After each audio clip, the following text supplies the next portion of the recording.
Welcome to Live Interactive English. I'm Nina. Hello everybody, I am Shane. Whoa, we're going to be talking about a topic that's going to make you very hungry. So hopefully you've already eaten before you start learning. I haven't. You haven't eaten yet? I haven't. Oh, luckily I ate lunch. And we're talking about dumplings. And I actually had dumplings for dinner last night. Really? Yeah. What kind of dumplings did you have?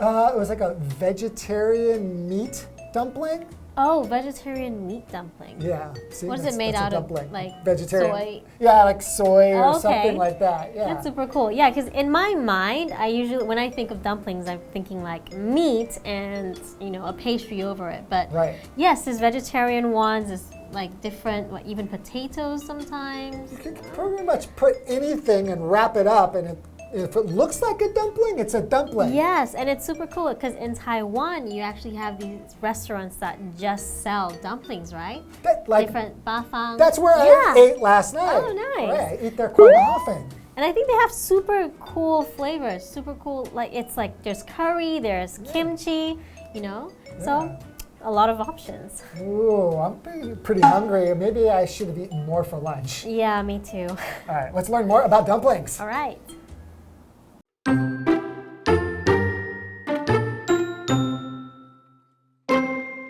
It seems like every part of the world has its own version of the delicious treat known as dumplings. For example, dumplings have been eaten in China for over 1,800 years, and recipes for dumplings can be found in cookbooks dating back to ancient Rome. But with so many kinds of dumplings around the world, how can we tell one from the other?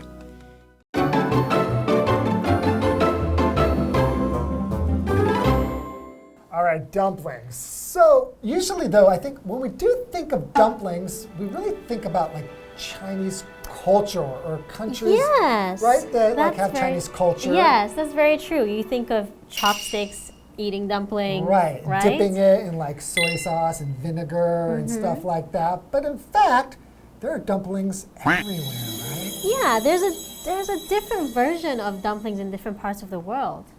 So I guess we're going to learn more about that. The dumplings of the world, part 1. Okay, so let's start reading. It seems like every part of the world has its own version of the delicious treat known as dumplings. So dumplings, right, are just anything that's going to be wrapped up in a kind of like pastry or flour, and you just wrap whatever's inside, so meat or vegetables, and then you wrap it up. Okay. For example, dumplings have been eaten in China for over 1,800 years, and recipes for dumplings can be found in cookbooks dating back to ancient Rome. Whoa. What? I didn't know that. Wow, but dumplings have been Chinese culture for 1,800 years. Wow. Wow, I wonder what other kinds of like food that we eat right now has been around for that long. Yeah, that is a long, long time. And it also goes back to ancient Rome. Ancient Rome. Yeah, I'd be really curious to see, are the dumplings like what we think about when we think of Chinese dumplings? Yeah. What were they like in Rome? Oh, they definitely didn't use chopsticks. So I wonder. So we have a vocabulary word, recipe. So a recipe is basically instructions that tell you how to prepare or how to cook food. Yes. Right? And basically they'll tell you like a list of what ingredients, right? The things that you need, the ingredients that you need to make that, right? Yeah. Do you ever look at recipes to make your, one of your favorite dishes or? All the time. All the time. Okay, nice. Like I like baking, and so I'm always looking at recipes because if you don't follow the recipe, it's going to be a disaster. Yeah, and especially when you're baking things, because if you change things a little bit, it really messes things up. Yeah, so when I cook, I usually need a recipe. I'm very good at following a recipe, but not so much creating my own dish.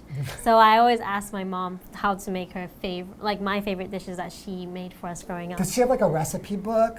No, but she actually types it down for me, or she would write it down for me like, this is how much you need of this, and then I just keep it and reuse it all the time. Wow. Okay, the example sentence, Jake refuses to share his recipe for chicken soup. Aw, So come on, So luckily Jake. your mother doesn't refuse to share her recipes. Yeah, she wants it to be passed down, right? Right.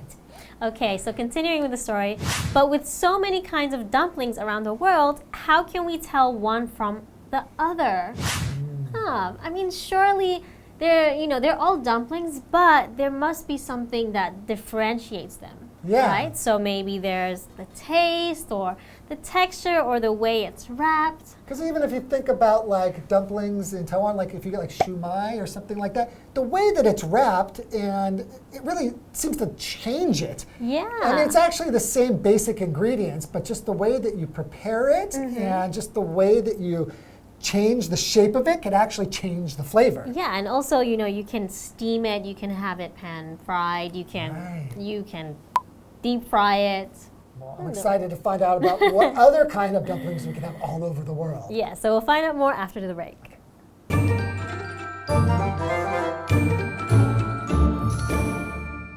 大家好，我是 Tina。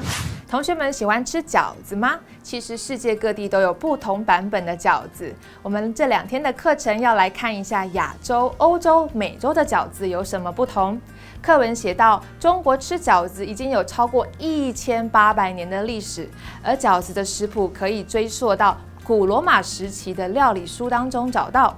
先来看一下这个单字 recipe， 指的是名词食谱，或者是说烹饪法。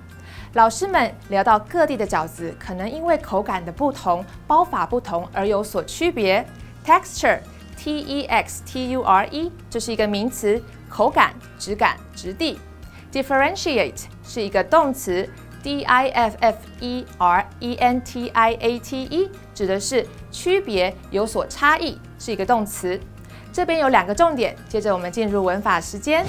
好，来看第一个重点是 for 加上一段时间呢，常常会搭配完成式 have 加上 PP， 或者是搭配完成进行式 have been 加上动词 ing， 去表达说做某事持续了一段时间。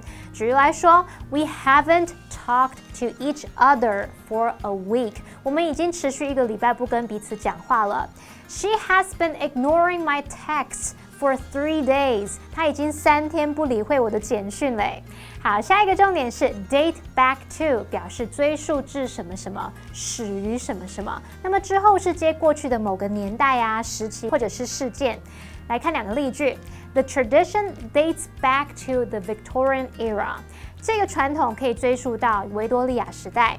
The man found a sword dating back to the 14th century。那名男子发现一把可以回溯到14世纪的剑诶。那句中这个 dating 则是经过简化，前面就省略了关系代名词 which 或是 that， 然后他把动词改成了现在分词 dating 而来的。接着回到课文中。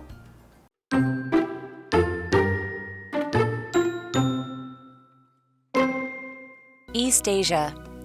There's a huge variety of dumplings in East Asia.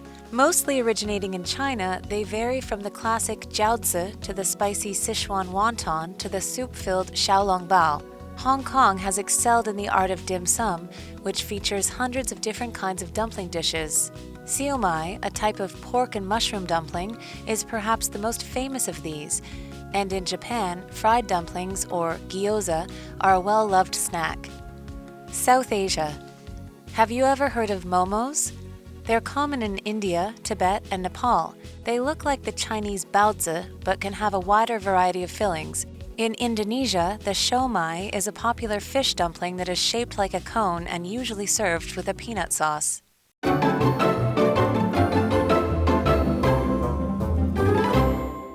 All right, so we're going to be learning about dumplings from all around the world. So where is our first stop?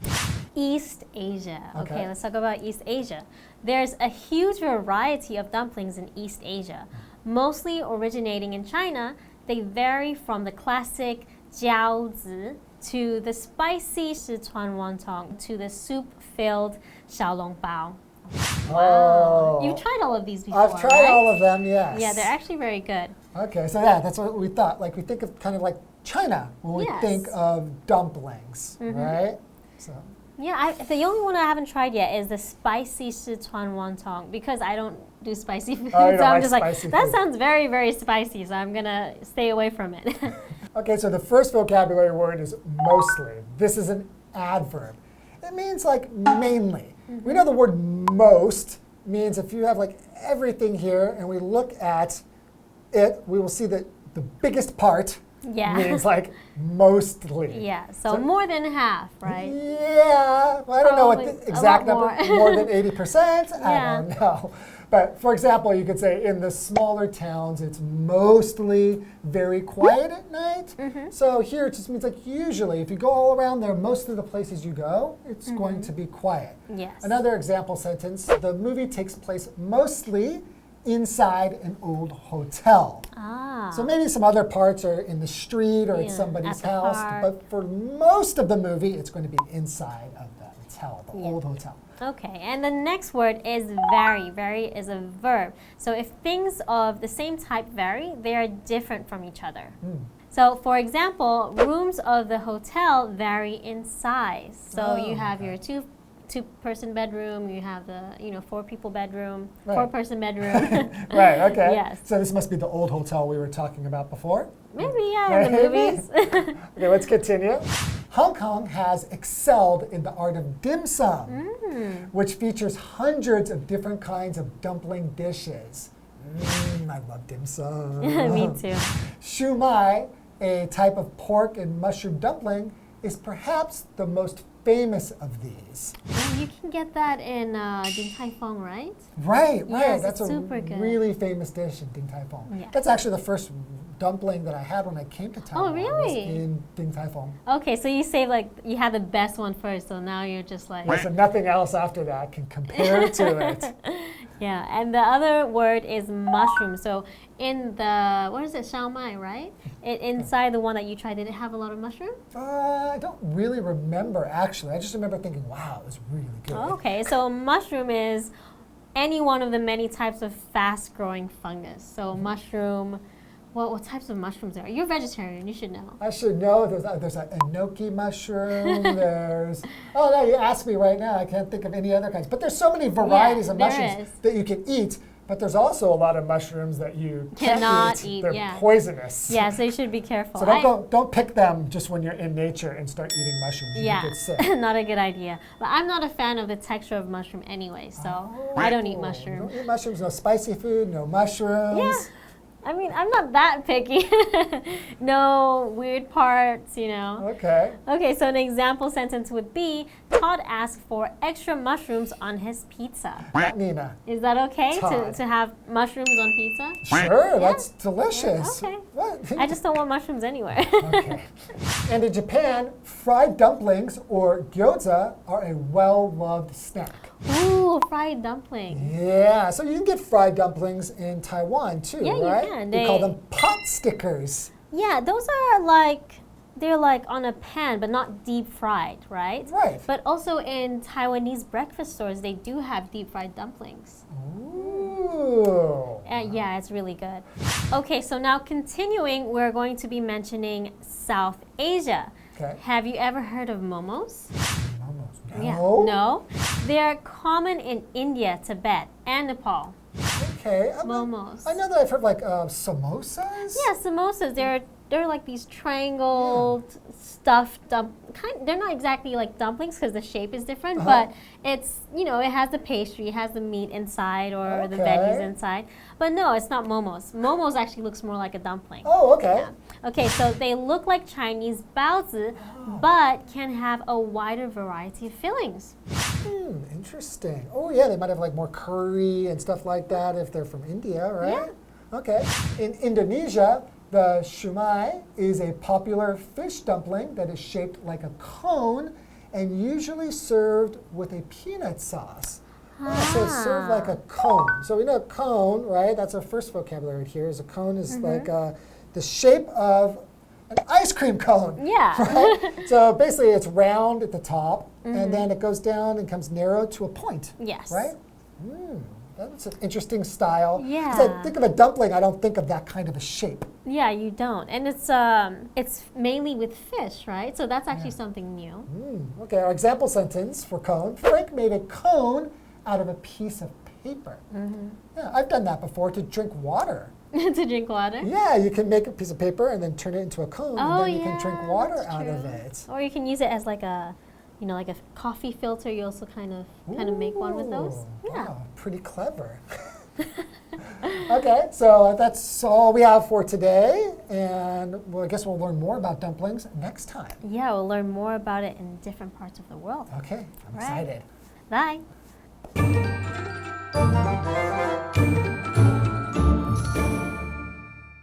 首先来看看东亚，东亚有各式各样不同的饺子，大多起源于中国。除了经典的饺子，课文还提到四川炒手、小笼包、香港的烧麦、日本的煎饺等。哦，讲得我都饿了。老师们则提到pot sticker 指的是锅贴 ，samosa 就是印度的咖喱饺。课文单字 mostly 是一个副词，大多数、多半、主要的。Vary 在这里是一个动词，指的是使不同、呈现差异、改变。Vary from to 是指从什么东西到什么东西都是不同的。课文在描述烧麦时说它是一种香菇猪肉饺子。Mushroom 在这里是名词，表示蘑菇、菌菇。老师们刚刚提到了 enoki mushroom， 指的是金针菇。Fungus 在这里是名词，真菌。接着来到了南亚。同学们有听过 Momo 馍馍吗？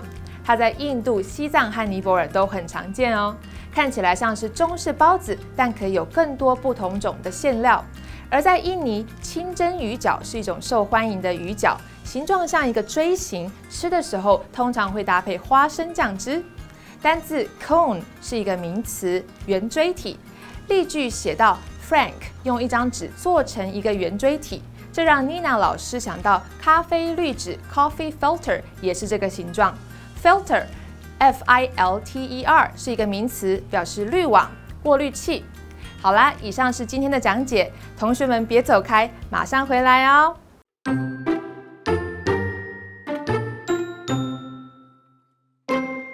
It seems like every part of the world has its own version of the delicious treat known as dumplings. For example, dumplings have been eaten in China for over 1,800 years, and recipes for dumplings can be found in cookbooks dating back to ancient Rome. But with so many kinds of dumplings around the world, how can we tell one from the other? East Asia. There's a huge variety of dumplings in East Asia. Mostly originating in China, they vary from the classic jiaozi to the spicy Sichuan wonton to the soup-filled xiaolongbao. Hong Kong has excelled in the art of dim sum, which features hundreds of different kinds of dumpling dishes. Siomai, a type of pork and mushroom dumpling, is perhaps the most famous of these. And in Japan, fried dumplings, or gyoza, are a well-loved snack. South Asia.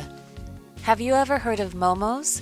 They're common in India, Tibet, and Nepal. They look like the Chinese baozi, but can have a wider variety of fillings. In Indonesia, the siomai is a popular fish dumpling that is shaped like a cone and usually served with a peanut sauce.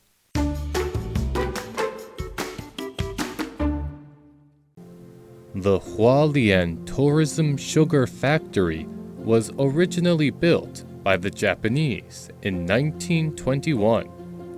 The factory was built to produce sugar on a large scale. After the factory was closed, the government transformed the area into a culture park in 2002. Now, visitors can taste the famous sugar ice cream and other sweet treats. Well-preserved Japanese-style buildings are scattered throughout the park. Antique steam trains can also be found in the park. The factory sells local products and handicrafts from the region. The Hualien Tourism Sugar Factory offers people a chance to enjoy the sweet side of life.